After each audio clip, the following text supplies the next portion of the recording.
राधे राधे दोस्तों, कैसे हो आप सब। उम्मीद है अच्छे होंगे। मैं भी बहुत बढ़िया हूँ। आज से हमारे चैनल पर मैंने आपसे पहले ही बोला था, आपको कुछ और देखने को भी मिलेगा। क्या मिलेगा?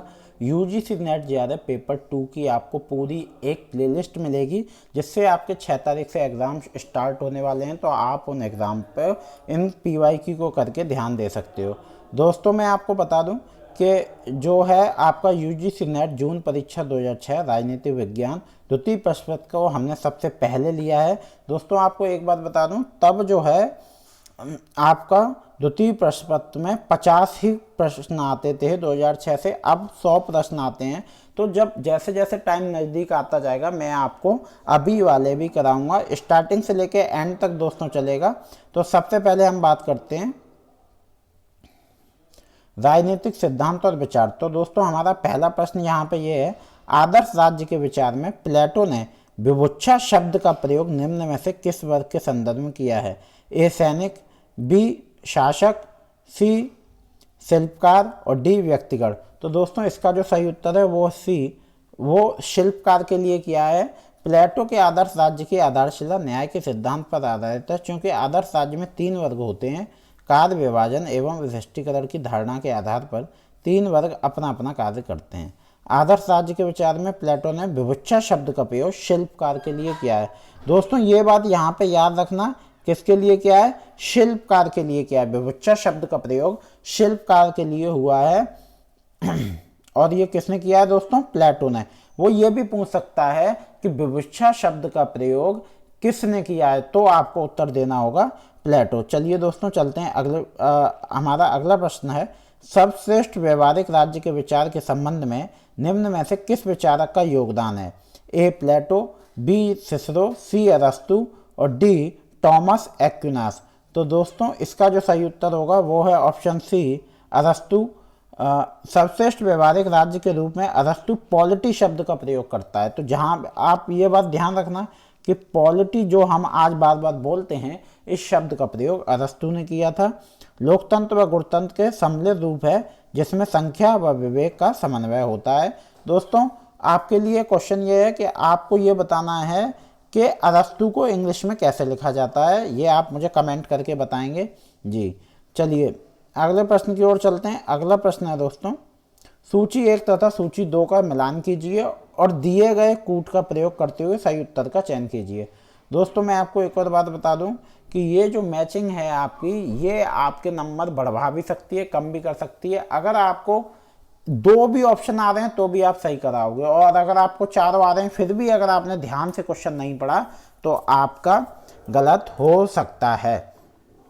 तो सूचीबद्ध, धर्मनिरपेक्षता का सिद्धांत हॉब्स, सहमति का सिद्धांत रूसो, व्यक्तिवादी सिद्धांत मैकियावेली, स्वतंत्रता का सिद्धांत लॉक। दोस्तों, यहाँ आपने देखा, अब इसका बी ऑप्शन सही है। कोड दिए हुए हैं तो इसका बी ऑप्शन सही है। अब बी ऑप्शन को पढ़ते हैं। क्या बी ऑप्शन है हमारा? धर्मनिरपेक्षता का सिद्धांत दिया है मैकियावेली ने, ठीक है। और यहाँ सहमति का सिद्धांत दिया है लॉक ने, व्यक्तिवादी सिद्धांत दिया हॉब्स ने, और स्वतंत्रता का सिद्धांत दिया है रूसो ने, ठीक है दोस्तों। अब चलते हैं अगले प्रश्न की ओर। अगला प्रश्न है दोस्तों कि निम्न में से कौन से जोड़े का सही मिलान नहीं है? ए राजनीतिक के आध्यात्मिकरण का विचार महात्मा गांधी, बी नव मानववाद का विचार एम एन रॉय, और सी गांव के पुनर्गठन का विचार जेपी नारायण, और इतिहास के आध्यात्मिक निर्धारण का विचार बी आर अम्बेडकर। तो ऑप्शन डी इसका सही है, क्योंकि वो पूछ रहा है सही मिलान नहीं है, तो जो गलत होगा उसको ही सिलेक्ट करना है। तो राजनीतिक के आध्यात्मिकरण का विचार महात्मा गांधी ने दिया, नव मानववाद का विचार एम एन रॉय ने दिया, गांव के पुनर्गठन का विचार जेपी नारायण ने दिया है। तो दोस्तों, चलते हैं अगले प्रश्न पर। अगला प्रश्न है दोस्तों, two treatises of civil government के लेखक कौन है? A Hobbes, B Locke, C J S Mill और डी टी एच ग्रीन। तो व्याख्या, two treatises on civil government के लेखक जॉन लॉक हैं। जॉन लॉक ने यह पुस्तक 1690 में लिखी थी। दोस्तों, ये चीज़ याद रखना, two treatises on civil government. तो जैसे जॉन लॉक हैं, आपके अरस्तु हैं, प्लेटो हैं, सुकरात हैं, जितने भी लोग हैं इनकी बुक्स जरूर याद कर लें, क्योंकि बुक्स में से क्वेश्चन हमेशा आते हैं। 2 से 4 क्वेश्चन आपके बुक्स में से बनेंगे। तो two treatises on civil government के लेखक कौन है? Hobbes, Locke, J.S. Mill, T.H. Green. तो इसका सही उत्तर है आपका लॉक। ठीक है दोस्तों, जॉन लॉक। अब चलते हैं अगला प्रश्न है, निम्न में से किस लेखक ने न्याय का सिद्धांत समझौतावाद पर आधारित किया है? A Lenin, B Nozick, C Rawls और डी रूसो। तो इसका सही उत्तर होगा सी रॉल्स। रॉल्स ने न्याय का सिद्धांत समझौतावाद पर आधारित है। रॉल्स ने अपने न्याय सिद्धांत को शुद्ध प्रक्रियात्मक न्याय की संज्ञा दी है। इनकी पुस्तक थ्योरी ऑफ जस्टिस 1971 है। चलिए दोस्तों, निम्न में से कौन से जोड़े का सही मिलान नहीं है? ए 2 तलवारों का सिद्धांत, जॉन ऑफ सैलिसबरी, बी न्याय के वितरणात्मक सिद्धांत, रॉल्स, सी अत्विरोधक का विचार, माओ, और डी नव मानववाद का विचार सिद्धांत, डी। तो इसका सही उत्तर है दोस्तों नव मानववाद का विचार सिद्धांत, डी इसका सही उत्तर है। तो ये सही निम्नलिखित नहीं है, बाकी तीनों सही मिलान है। चलते हैं अगले प्रश्न की ओर। चर्च की सरकार इसके सदस्यों की सहमति पर आधारित है। इस विचार की पुष्टि किसने की? ए पुनर्जागरण, बी पारसिक आंदोलन, सी ज्ञानोदीप्त काल और डी पंडितवाद। उत्तर बी इसका सही उत्तर है दोस्तों पारसिक आंदोलन। उत्तर बी होगा एकदम सही उत्तर, पारसिक आंदोलन। दोस्तों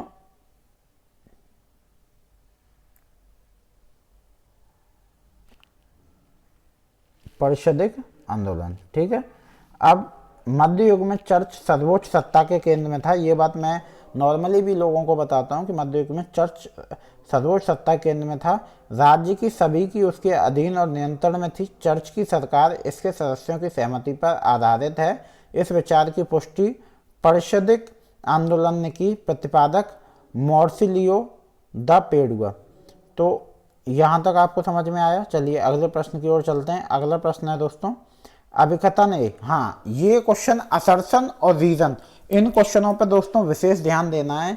ये क्वेश्चन आप बहुत आते हैं, आपके करीबन 4 से 5 क्वेश्चन ये देखने को मिलेंगे, दोनों पेपरों में मिल जाते हैं। तो इन क्वेश्चनों पर ध्यान दें।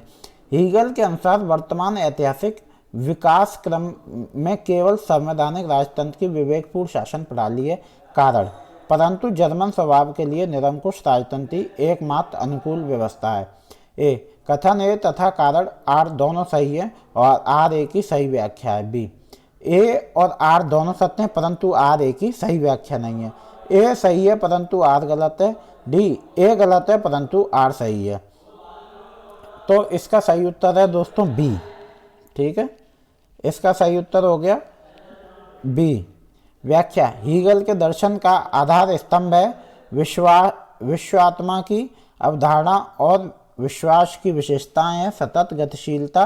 हीगल के अनुसार वर्तमान ऐतिहासिक विकास क्रम में केवल संवैधानिक राजतंत्र की विवेकपूर्ण शासन प्रणाली है परंतु जर्मन स्वभाव के लिए निरंकुश राजतंत्र एकमात्र अनुकूल व्यवस्था है। चलिए दोस्तों अगले प्रश्न पर चलते हैं। अगला प्रश्न है यह किसने कहा कि कौन क्या कब तथा कैसे प्राप्त करता है? यह राजनीति का विषय है। ए Lasswell, B Laski, C David Easton और डी आल्बन। तो दोस्तों लॉसवेल शक्ति सिद्धांत के प्रमुख प्रतिपादक थे। ठीक है, आप ये समझ लीजिए लॉसवेल, हीगल, अरस्तु, प्लेटो, सुकरात, ये सब बहुत ही ज़्यादा इम्पोर्टेंट हैं। तो इसका सही उत्तर है ए लॉसवेल। तो लॉसवेल प्रमुख प्रतिपादक थे। इनकी पुस्तक politics how get what when way 1936 है। ये बुक दोस्तों याद कर लेना, ये बुक जरूर याद करना और बाकी बुकें भी याद करना। चलिए अगला प्रश्न है संवैधानिकवाद की पश्चिमी अवधारणा की मुख्य विशेषता है फर्स्ट विचारधारा, सेकंड विधि का शासन, थर्ड प्रतिनिधि संस्थाएं, फोर्थ सशक्त लोकमत। तो इसका जो सही उत्तर है दोस्तों बी। क्यों बी? ये नहीं कि आप सेकंड वाला सिलेक्ट कर दें, यहाँ कोड दिए हुए हैं first second third, second third fourth, first second fourth और फर्स्ट सेकंड फोर्थ। तो दोस्तों first third fourth, first second fourth. तो यहाँ पे दोस्तों बी हमारा सही है, सेकंड थर्ड फोर्थ। विधि का शासन, प्रतिनिधि संस्थाएं, सशक्त लोकमत। चलिए दोस्तों अगले प्रश्न की ओर चलते हैं। अगला प्रश्न है हमारा व्याख्या शासन और शासक वर्ग पर नियंत्रण की संविधान द्वारा स्थापित संस्थाएं व्यवस्था की संविधानवाद है। संविधानवाद की पश्चिमी अवधारणा की विशेषता निम्नलिखित है। विधि का शासन, सशक्त लोकमत, प्रतिनिधि संस्थाएं। 12। अब हम क्वेश्चन नंबर 12 पे आगे दोस्तों। निम्न में से किसका विश्वास है कि शासक वर्ग शक्ति तथा विशिष्ट चालाकी के शासन करता है? ए मॉस्का, बी परेटो, सी मिल्स और डी माइकल्स। तो इसका दोस्तों सही उत्तर है वो है बी परेटो। व्याख्या परेटो का यह मानना है कि शासक वर्ग शक्ति तथा विशिष्ट चालाकी में शासन करता है। अभिजन सिद्धांत की धारणा विभिन्न व्यक्तियों की क्षमताओं में असमानता पर आधारित है। परेटो के अनुसार वे व्यक्ति जो अपने कार्य क्षेत्र के अंतर्गत सबसे अधिक उच्च श्रेणी पर हैं वे अभिजन हैं। अब दोस्तों चलते हैं अगले प्रश्न में। अगला प्रश्न आदर्शवाद आधारित है विधि की प्रधानता पर, सेकंड शांति की प्रधानता पर, थर्ड विवेक की प्रधानता पर, फोर्थ नैतिक की प्रधानता पर। उत्तर डी।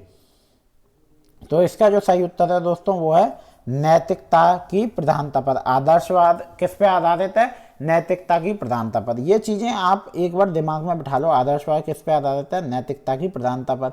व्याख्या आदर्शवाद के अनुसार राष्ट्रों को अपने नैतिक सिद्धांतों पर चलना चाहिए। विश्व की समस्याएं समस्त वस्तुएं विचार या चेतना की अभिव्यक्ति है। सृष्टि का सारत्व जड़ पदार्थ नहीं अपितु चेतना है। अब दोस्तों तुलनात्मक राजनीति से उस पेपर में 2006 जून वाले में जो क्वेश्चन आए थे वो हम अब यहाँ कवर करेंगे। नियामक राजनीतिक सिद्धांत का प्रतिविद्रोही सिद्धांत कौन सा है? ए व्यवहारवाद, बी उत्तर व्यवहारवाद, सी समुदायवाद और डी उदारवाद। उत्तर ए व्यवहारवाद। दोस्तों इसका जो सही उत्तर है वो है ए व्यवहारवाद। नियामक राजनीतिक सिद्धांत का विद्रोही सिद्धांत कौन सा है? व्यवहारवाद। व्याख्या द्वितीय महायुद्ध के पश्चात परंपरागत राजनीति विज्ञान के विरोध में एक व्यापक क्रांति हुई जिसने सभी समाज विज्ञानों को प्रभावित किया। नियामक राजनीति सिद्धांत का कृतविद्रोही सिद्धांत व्यवहारवाद है। अब चलते हैं उत्तर क्वेश्चन 15 की ओर। 15 भारत की संघीय व्यवस्था इस संघीय राज्य के निकट है। ए अमेरिका के संयुक्त राज्य, बी कनाडा, सी स्विट्जरलैंड और डी फ्रांस। तो दोस्तों इसका जो सही उत्तर है वो है बी कनाडा। व्याख्या भारत की संघीय व्यवस्था कनाडा की संघीय व्यवस्था के निकट है। भारतीय संघीय व्यवस्था के प्रमुख तत्व हैं लिखित संविधान, स्वतंत्रता, न्यायपालिका, शक्तियों का विभाजन, दोहरी शासन व्यवस्था इत्यादि। दोस्तों जो इसलिए ये निकट है क्योंकि जो भारत में है वही कनाडा में है, सेम है। वहाँ संविधान लिखा हुआ है, यहाँ भी लिखा है, दोहरी शासन प्रणाली है और स्वतंत्र न्यायपालिका है। जो हमारे जज हैं, जो हमारा कोर्ट है वो स्वतंत्र है, वो किसी सरकार के दबाव में नहीं रहता है। चलिए भारत की संसदीय व्यवस्था कौन से सिद्धांत पर आधारित नहीं है? ए सामूहिक उत्तरदायित्व, बी न्यायिक सर्वोच्च, सी शक्तियों का पृथक्करण, डी संघवाद। तो दोस्तों इसका जो सही उत्तर है वो ऑप्शन सी शक्तियों का पृथक्करण। संसदीय शासन प्रणाली के आधारभूत सिद्धांत हैं राजनीतिक व्यवस्था की संपूर्ण शक्तियों का संसद में केंद्रित रहना, कार्यपालिका व व्यवस्था का प्रतिनिधित्व, उत्तरदायित्व और प्रधानमंत्री मंत्रिमंडल के अभिन्न भाग के रूप में शक्तियों का धारक होता है। तो शक्तियों का पृथक्करण दोस्तों जो सही उत्तर है वो है हमारा शक्तियों का पृथक्करण। सामाजिक विज्ञान में व्यवस्था सिद्धांत आया। ए जीव विज्ञान द्वारा निशास्त्र तथा समाजशास्त्र से, बी भौतिक विज्ञान द्वारा गणित शास्त्र तथा अर्थशास्त्र से, सी गणित शास्त्र द्वारा अर्थशास्त्र तथा राजनीति विज्ञान से, डी जीव विज्ञान के बाद समाजशास्त्र व राजनीति विज्ञान में। उत्तर डी। तो दोस्तों इसका जो सही उत्तर होगा वो है उत्तर डी जीव विज्ञान के बाद समाजशास्त्र में, राजनीति विज्ञान में। ठीक है, सामाजिक विज्ञान में व्यवस्था सिद्धांत आया, जीव विज्ञान के बाद समाजशास्त्र से राजनीति विज्ञान में आया है। ठीक है। व्याख्या तुलनात्मक राजनीति के अंतर्गत व्यवस्था विश्लेषण सिद्धांत अमेरिकन राजनीति शास्त्रियों की देन है। सर्वप्रथम इस सिद्धांत का प्रयोग जीव विज्ञान के बाद समाजशास्त्र तथा राजनीतिक विज्ञान से होता हुआ है, राजनीतिक विश्लेषण के आधार बन गया है। ठीक है। विश्व में सबसे पुराना द्वितीय सदन है राज्यसभा, लॉर्डसभा, अमेरिकन सीनेट और कनाडा की सीनेट। तो बी है दोस्तों लॉर्डसभा। विश्व में सबसे पुराना सदन है बी लॉर्डसभा। लॉर्डसभा को इंग्लैंड की लोकतंत्र प्रणाली में कुलीन तंत्रीय संस्था कहा जा सकता है क्योंकि इसकी सदस्यता का आधार वंशगत है लोकसभा विश्व में सबसे पुराना द्वितीय सदन है। चलिए अब चलते हैं दोस्तों अगले प्रश्न की ओर। अगला प्रश्न है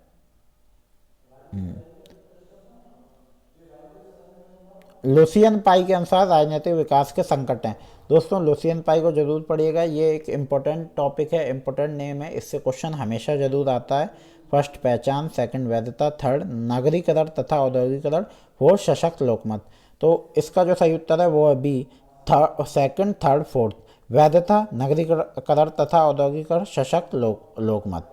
ये लुसियन पाई के अनुसार राजनीतिक विकास के संकट हैं। चलिए अगले प्रश्न की ओर चलते हैं। अगला प्रश्न है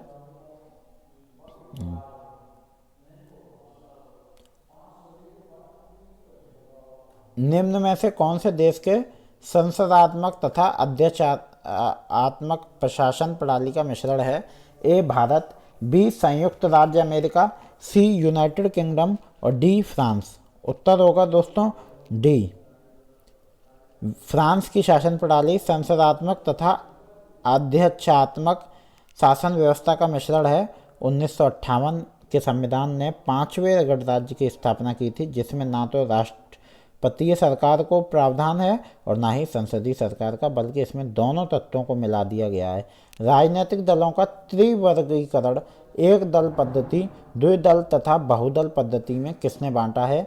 ए डुवर्जर, बी लो पालोम्बरा, सी जीन ब्लोंडेल और डी एलन बाल। तो इसका दोस्तों सही उत्तर है सी जीन ब्लोंडेल। ठीक है। व्याख्या, ब्लोंडेल ने दल व्यवस्थाओं के 5 प्रकार माने हैं: एक दली, द्विदली, ढाई दली, एक दल प्रधान बहुदली और बहुदलीय योग। समझ गए आप? जैसे आपने देखा है भारत में बहुदलीय है, माफ करिएगा दोस्तों, भारत में बहुदलीय है ना, ऐसे ही अमेरिका में द्विदलीय है और चाइना में एक दलीय है। तो यही चीज़ें हैं। चलिए, निम्न देशों में किस देश के प्रत्येक राज्य का अपना अलग संविधान है? इंग्लैंड, संयुक्त राज्य अमेरिका, फ्रांस, भारत। तो इसका दोस्तों उत्तर भी होगा संयुक्त राज्य अमेरिका। संयुक्त राज्य अमेरिका में प्रत्येक राज्य का अपना अलग संविधान है। अमेरिकी राजनीति का सर्वाधिक रंगीन और आकर्षक तत्व अमेरिका के राष्ट्रपति का पद है। इस पद के योग्य व्यक्ति का निर्वाचन एक निर्वाचक मंडल के द्वारा किया जाता है। अब भारतीय शासन एवं राजनीति से पढ़ेंगे। दोस्तों याद रखिएगा, अगर आप पॉलिटिकल साइंस पढ़ रहे हैं तो भारतीय शासन एवं राजनीति को मजबूत रखिएगा अगर आप भारत से हैं, और वेस्टर्न थिंकर और थॉट्स ये और आप मजबूत कर लीजिए तो आपका बहुत आसानी होगी। राज्य पुनर्गठन आयोग के अध्यक्ष कौन थे? के.एम. पणिक्कर, जस्टिस फजल अली, H.N. कुंजरू, जस्टिस राजमन्नार। तो दोस्तों उत्तर भी एकदम सही है, जस्टिस फजल अली इसके कौन थे? अध्यक्ष थे। भारत सरकार को दिसंबर 1953 में एक 3 सदस्यीय राज्य पुनर्गठन आयोग जस्टिस फजल अली की अध्यक्षता में गठित करने के लिए विवश होना पड़ा। पंडित हृदयनाथ कुंजरू और सरदार के.एम. पणिक्कर अन्य सदस्य थे। प्रथम भारतीय गवर्नर जनरल थे राजेंद्र प्रसाद, राधाकृष्णन, सी राजगोपालचारी और मावलंकर। तो दोस्तों इसका जो सही उत्तर है सी राजगोपालचारी। प्रथम भारतीय गवर्नर जनरल सी राजगोपालचारी थे। सी राजगोपालचारी की गवर्नर जब पर नियुक्ति 1947 ईस्वी के भारतीय स्वतंत्रता अधिनियम के आधार पर किया गया था। चलिए दोस्तों, निम्न में से किसका अध्यक्ष प्रधानमंत्री नहीं है? राष्ट्रीय विकास परिषद, केंद्रीय मंत्रिमंडल, योजना आयोग, वित्त आयोग। तो दोस्तों उत्तर होगा डी वित्त आयोग, इसके प्रधानमंत्री नहीं है। व्याख्या, वित्त आयोग में एक अध्यक्ष और 4 अन्य सदस्य होते हैं जिनकी नियुक्ति राष्ट्रपति के द्वारा की जाती है। उनकी पुनः नियुक्ति भी हो सकती है। अनुच्छेद 280, ये चीज़ आप यहाँ पे याद कर लीजिएगा। संविधान के कौन से अनुच्छेद के आधार पर भारत के राष्ट्रपति का महाभियोग किया जा सकता है? बहुत अच्छा क्वेश्चन है दोस्तों, ये सारे क्वेश्चन मुझे रटे डले हैं और जब तक आप इन्हें नहीं अपने दिमाग में बिठा लोगे सिलेक्शन नहीं हो पाएगा, क्योंकि हम भारत के रहने वाले हैं तो भारत से तो कुछ छूट ही ना जाए। तो दोस्तों इसका जो सही उत्तर है वो है भी अनुच्छेद 56 एवं 61। राष्ट्रपति पर संविधान का उल्लंघन करने पर महाभियोग चलाकर उसे पद से हटाया जा सकता है। इसकी व्याख्या अनुच्छेद 61 में दी गई है। जी बहुत बढ़िया। भारत के संविधान में 42वां संविधान संशोधन द्वारा निम्न में से कौन से शब्द जोड़े गए हैं? दोस्तों आपको एक और बात, 42वां, 72वां, 73वां, 104वां ये सब इम्पोर्टेंट हैं, इन संशोधनों को पढ़ लेना। तो प्रजातांत्रिक संघवाद, बी धर्मनिरपेक्ष एवं समाजवाद, सी भारतीय गणतंत्र, डी भारत के लोग। उत्तर बी होगा दोस्तों धर्मनिरपेक्ष एवं समाजवाद। व्याख्या, भारत के संविधान 42वें संविधान संशोधन में 1976 द्वारा समाजवादी, धर्मनिरपेक्ष एवं अखंडता शब्द को जोड़ा गया। लोकसभा एवं राज्य विधान सभाओं की अवधि 5 से 6 साल तक की बढ़ा दी गई थी। ए 42वें संशोधन द्वारा, बी 44वें संशोधन द्वारा, सी 45वें संशोधन द्वारा, डी 46वें संशोधन द्वारा। तो इसका दोस्तों जो उत्तर होगा वो होगा ए 42वें संशोधन द्वारा। लोकसभा तथा राज्य विधानसभाओं की अवधि 5 से 6 वर्ष बढ़ाई गई। 42वां संविधान संशोधन 1976 द्वारा संविधान के अनुच्छेद 83 के अंतर्गत यह प्रावधान, दोस्तों बहुत इंपॉर्टेंट क्वेश्चन है ये व्याख्या आपको कहीं नहीं मिलेगी। आप अकेले नहीं पढ़ने मन लग रहा तो आप आओ, हम लोग साथ साथ पढ़ते हैं, इसी में आप वीडियो देखते रहिए, साथ साथ पढ़ते रहेंगे। संविधान के अनुच्छेद 83 के अंतर्गत यह प्रावधान किया गया कि आपात की स्थिति में लोकसभा की अवधि को बढ़ाया जा सकता है। 44वें संविधान संशोधन 1976 द्वारा पुनः अवधि 5 वर्ष कर दी गई। राज्य के मंत्रियों पर अभियोग केवल अनुमोदन से हो सकता है, मुख्यमंत्री के, राज्यपाल के, मंत्रिपरिषद के, विधानसभा स्पीकर के। तो दोस्तों इसका जो सही उत्तर है वो है राज्यपाल के। दोस्तों आपको एक और बात बता दूं, अगर केंद्र की बात करें तो प्रधानमंत्री के ऊपर प्रेसिडेंट होंगे, अगर सीएम की बात करें तो जो चीज़ें हैं वो राज्यपाल करते हैं, गवर्नर करते हैं। मुख्यमंत्री के परामर्श से ही राज्यपाल द्वारा अन्य मंत्रियों की नियुक्ति की जाती है। अनुच्छेद 154 मंत्रिपरिषद में विभागों का वितरण करना, मंत्रिमंडल की बैठकों की अध्यक्षता करना इत्यादि। चलिए अगले प्रश्न की ओर चलते हैं दोस्तों। अगला प्रश्न है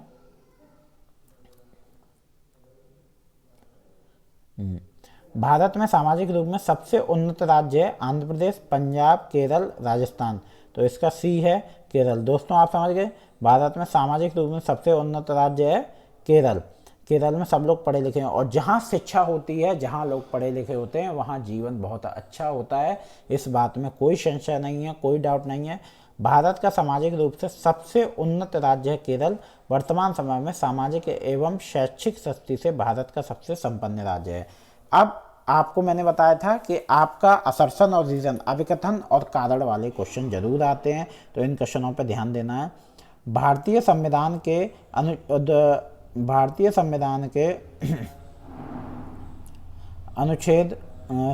के 312 अनुच्छेद के अनुसार राज्यसभा राष्ट्र हित में नवीन अखिल भारतीय सेवा का सृजन कर सकती है। कारण, राज्यसभा राष्ट्र हित को प्रशस्त ढंग से परिभाषित कर सकती है। ए तथा आर दोनों सत्य हैं तथा आर ए की सही व्याख्या है, और ए तथा आर दोनों सत्य हैं परंतु आर ए की सही व्याख्या नहीं है। ए सही है परंतु आर गलत है। डी ए गलत है परंतु आर सही है। तो इसका उत्तर होगा दोस्तों ए और आर दोनों सही हैं और आर ए की सही व्याख्या। अनुच्छेद 312 के अनुसार राज्यसभा उपस्थित तथा मतदान में भाग लेने वाले सदस्यों के कम से कम 2/3 बहुमत द्वारा प्रस्ताव पास करने किसी नवीन अखिल भारतीय सेवा का निर्माण कर सकती है।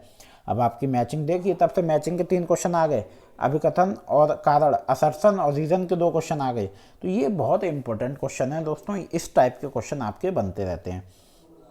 सूची 1 तथा सूची 2 का मिलान कीजिए और नीचे दिए गए कूट का प्रयोग करते हुए सही उत्तर का चयन कीजिए। सूची 1 पी.वी. नरसिम्हा राव और मोरारजी देसाई, ए.बी. वाजपेयी, राजीव गांधी। 6 राष्ट्रों का निःशस्त्रीकरण सम्मेलन, पोखरण सेकंड, पूर्व की ओर देखने की नीति और वास्तविक असंगतता। ये दोस्तों हमारे प्रधानमंत्री हैं, किन किन के कार्यकाल में क्या क्या हुआ है ये हम आगे पढ़ेंगे। तो इसका उत्तर डी होगा दोस्तों, उत्तर डी सही है व्याख्या।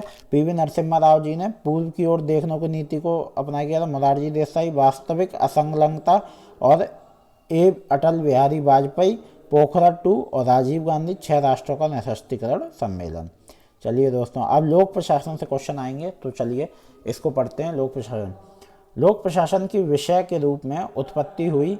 ए इंग्लैंड, संयुक्त राज्य अमेरिका, सी फ्रांस और डी भारत में। तो बी संयुक्त राज्य अमेरिका।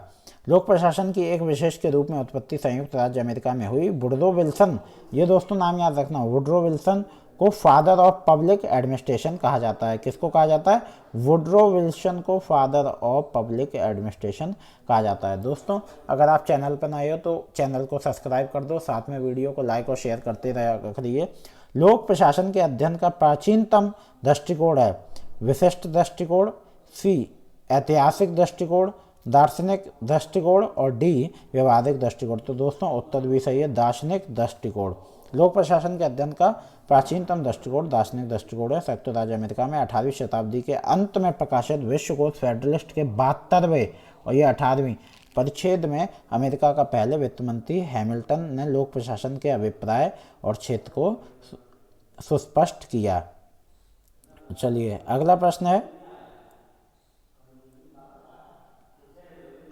है दोस्तों, निम्नलिखित में से किसने सार्वजनिक तथा निजी प्रशासन में स्पष्ट अंतर किया है? Henri Fayol, Mary P Follett, C L Urwick, D Paul H Appleby. उत्तर डी होगा दोस्तों, पाल एच एप्पलबी एकदम सही उत्तर है। चलिए अगले प्रश्न की ओर चलते हैं दोस्तों। अगला प्रश्न है, नव लोक प्रशासन पर प्रथम पुस्तक संपादित हुई फ्रैंक मेरेंजी द्वारा, डी वुड-वाल्डो द्वारा, सी जेम्स सी चार्ल्सवर्थ द्वारा और एल डी वाइट द्वारा। तो उत्तर ए फ्रैंक मेरिनी द्वारा। तो नवलोक प्रशासन पर प्रथम पुस्तक फ्रैंक मेरिनी के द्वारा संपादित हुई। इस पुस्तक का नाम towards a new public administration the Minnowbrook perspective 1971। दोस्तों मैंने आपको बताया था कि बुक्स याद कर लीजिए। देखिए तब से 4 बुक्स आपसे पूछी जा चुकी हैं। अब जबकि 50 प्रश्न का पेपर है, जब 100 का अभी होता है तो आपसे कितनी बुक्स पूछी जाएंगी? एल्टन मेयो तथा उनके साथियों द्वारा हार्थोन प्रयोग किए जाने से नव विचार उत्पन्न हुए जिन्हें कहा गया वैज्ञानिक प्रबंध, परंपरागत सिद्धांत, नौकरशाही का सिद्धांत और मानव संबंध सिद्धांत। तो दोस्तों उत्तर डी, माफ करिएगा, उत्तर डी यहाँ पे व्याख्या मानव संबंध सिद्धांत के आधारभूत नियम अमेरिकन समाजशास्त्री एल्टन मेयो द्वारा इस शताब्दी के दूसरे दशक के अंतिम तथा तीसरे दशक के प्रारंभिक चरण में प्रतिपादित किए गए थे। चलिए ये क्वेश्चन है आपका, निम्न में से किस वैज्ञानिक प्रबंधन का कौन सा उद्देश्य नहीं है? ए अनौपचारिक ग्रुप कार्यविधि, प्रतिदिन कार्य योजना और कार्य स्थिति मानक, और डी कार्यविधि मानक। तो दोस्तों इसका जो सही उत्तर है वो है अनौपचारिक ग्रुप कार्यविधि।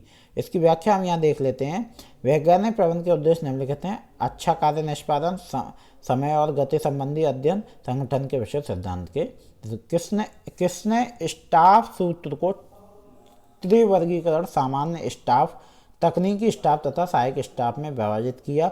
जो आज हम देखते हैं हमारा जो स्टाफ है वो अलग अलग स्टाफ होता है, तो इसको किसने विभाजन किया उसको हम पढ़ेंगे बी, एल डी वाइट ने। दोस्तों किसने किया? एल डी वाइट ने। एल डी वाइट ने स्टाफ सूत्र को त्रिवर्गीकरण, सामान्य स्टाफ, तकनीकी स्टाफ तथा सहायक स्टाफ में विभाजित किया।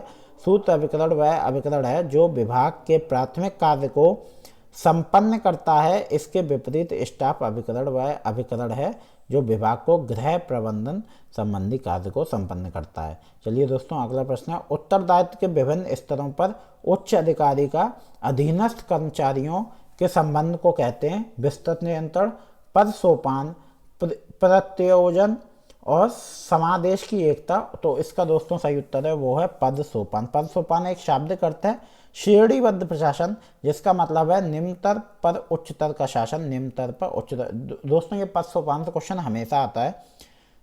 शासन या नियंत्रण, इनमें निम्न स्तरीय व्यक्ति उच्च स्तरीय व्यक्तियों के प्रति उत्तरदायी होता है। प्रजातंत्र में लोक सेवक को प्रतिबद्ध होना चाहिए लोक नीति के कार्य नियमन के प्रति, संविधान के लक्ष्य के प्रति, सामान्य हित के प्रति, शासन दल की विचारधारा के प्रति। तो दोस्तों इसका जो सही उत्तर है फर्स्ट, सेकंड, थर्ड, लोक नीति के कार्य नियमन के प्रति, संविधान के लक्ष्य के प्रति और सामान्य हित के प्रति। तो आपका ये सही हो गया।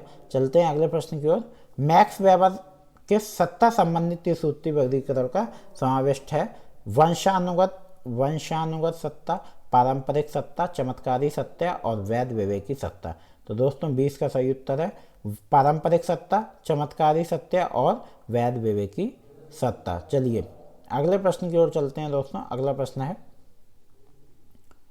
अंतर्राष्ट्रीय संबंध से, अब इंटरनेशनल रिलेशन दोस्तों अब हम पढ़ेंगे और इसके बाद हमारा आज की वीडियो समाप्त होती है।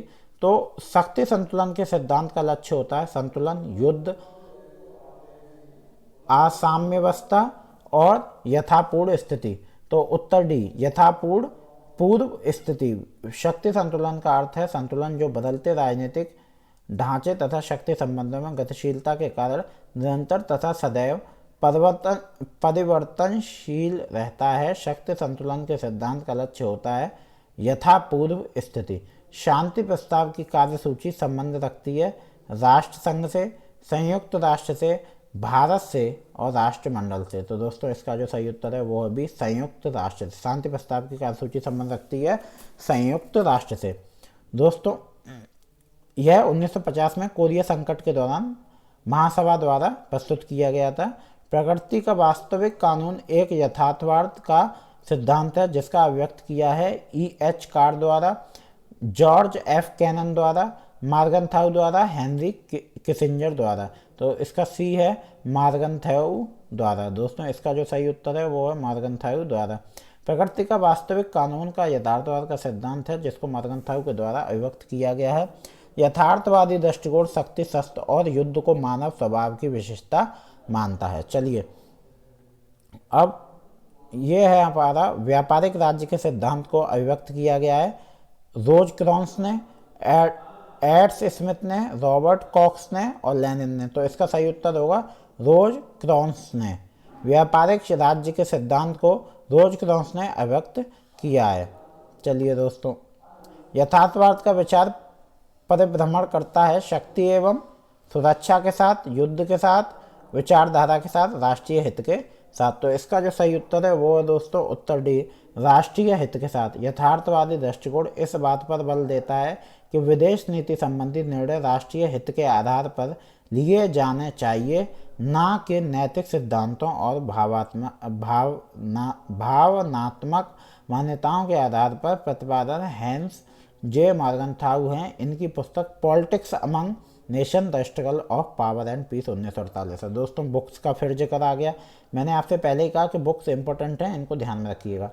अब देखिए आपका कथन और कारण, असर्शन और रीजन वाला फिर से क्वेश्चन आ गया।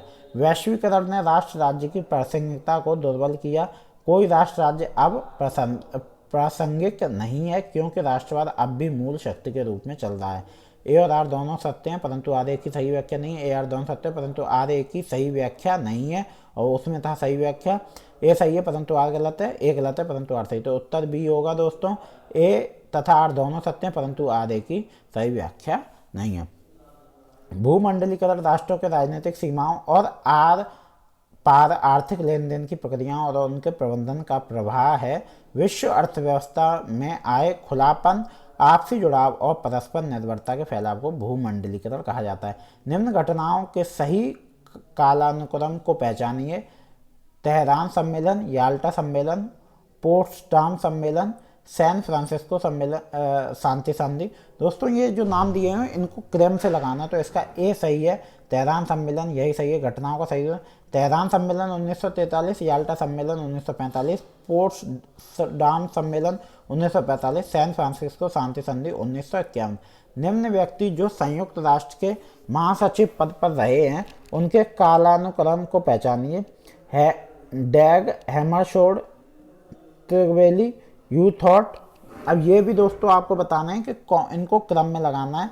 त्रिवेली, यूथॉट, कुर्त वाल्डहीम, डैग हैमरशोल्ड, यूथॉट, कुर्त वाल्डहीम, डैग हैमरशोल्ड, त्रिवेली, त्रिवेली, डैग हैमरशोल्ड, यूथॉट, कुर्त वाल्डहीम।